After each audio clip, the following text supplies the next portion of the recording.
So hello and welcome to Lenham Cemetery. We're here today to fulfil Dad, Grandad, Pete and Nobby's request to be interned here with our mother Shirley and brother Leslie. There has been some minor difficulties with the arrangements, but big thanks goes to Tracy and her part in arranging this time and date.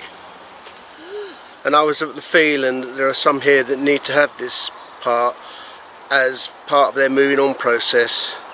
And I did express that to Tracy a little while ago. When I first wrote the service, I was going to abridge the eulogy.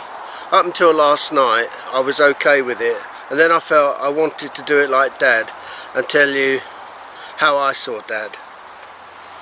So he was always ready to help. If you needed a drill or a hammer or even a few pounds to get you through a fleeting moment, he was always happy and willing. He had a heart for people. It took a lot to get to the moment in Dad's life, but once he cared about you, it was everything to him, and he didn't hold back. That was manifested in his conversations, his gifts and sent surprises. The loves of his life. About 4 years ago, I asked Dad if I could chat with him on video about his life and moments that meant something to him. He didn't want to do it on video for me or for me to take notes, but we spent 3 evenings chatting, and it was clear to me that he had a love and a passion for the countryside, the outdoors,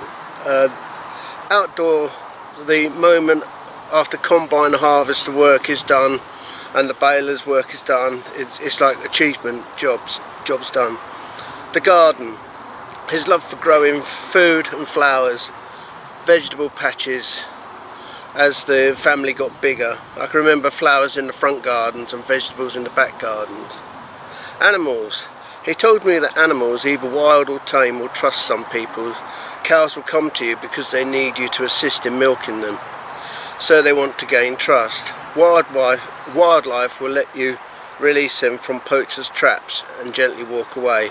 He had a heart for animals that was second to none, and although for many years he didn't have a heart for cats, he learned that cats had a heart for him, and he had no choice but to surrender to their affections they gave him. People, I'll quote his words, "It's always a struggle with people. You never know what they're thinking, but treat them well and the good ones will stay." I'm going to ask Rob to collect Grandad, Pete and Nobby, and if people want to take hold of it's not really an urn, it's a scatter tube, they can do and have a final moment with that.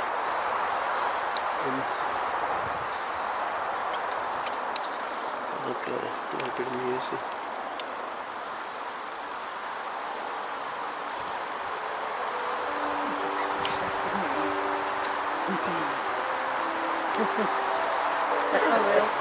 I'm going to ask Rob to come and share a few moments that has actually got him through.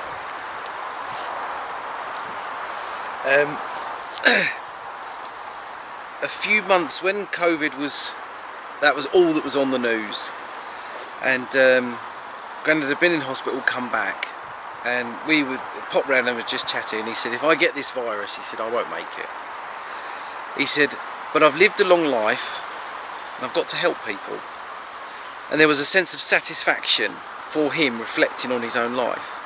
And I'm really glad I heard that I know that's how he saw his life. The last months of Grandad's life obviously happened as the country went mad and we went into lockdown. We weren't able to visit him in the hospital like we did previously for the fall. We were all able just to turn up. We weren't able to visit us at home as much as we'd have liked, and obviously it slowed things down. It restricted the funeral, but we managed to make sure that was done well for him. I found losing Grandad really hard. I refer to him as my day-to-day dad, and in conversations with Tracy, I've talked about for a while I didn't seem to feel anything, and then I was in Tesco and I walked past some pork pies, and Grandad liked having sausage rolls and pork pies, and I'm thinking, anyone looking at me must be thinking, what, you know, and there's just, you know, I was just very emotional. For me, that's how it's been. I don't know how it's been for you. It sometimes just catches me off guard. And it's funny, I was saying to Angela yesterday, I was about to say Bev and Tracy, and the girls came out my mouth. Yeah. From all the conversations with Grandad when he'd say, the girls are coming over. That's who he meant. You know, and you know, that just reminded me again that his influence, you know, I can cut in, you know, and those things stay with us. Emptying the house, again, that was different. Probably we would have all had 3 days with everyone there, and we had to do it very differently. I don't know how it was for you guys, those that were able to get there. It kind of helped, and it also was really difficult. There's lots and lots of personal imprint of Grandad. Every bit of DIY, unsigned off electric and plugs and things like that, it just shouted Grandad. You know, he'd put his mark on the home. And I think on the day Tracy had sorted out the keys, I went in with the last key and locking that door and then dropping them at the counts.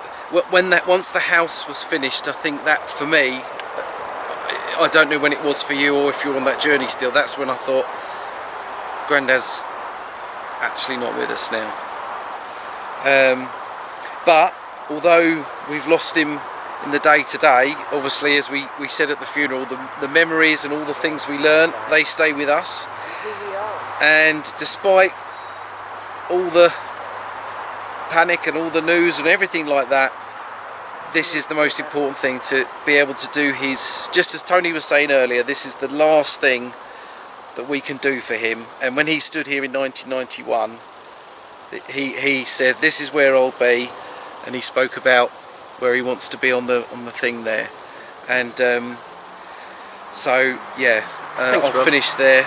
We're going to come to the moment of lowering the ashes into. Does anybody want to grab hold of a sash and gently hold it? I will. Yeah. The words as we lower him, I've written: "The mortal Dad remains to rest. We reflect on the years you gave us your best, fulfilling your desire to be here with Mother. Our lives will go on supporting each other. In our minds, we'll forget you never. Your final resting place, together forever." Yeah, that's nice. That's lovely. That's lovely. That's really lovely. Yeah. Okay. Dad's mortal life ended on the 23rd of April 2020.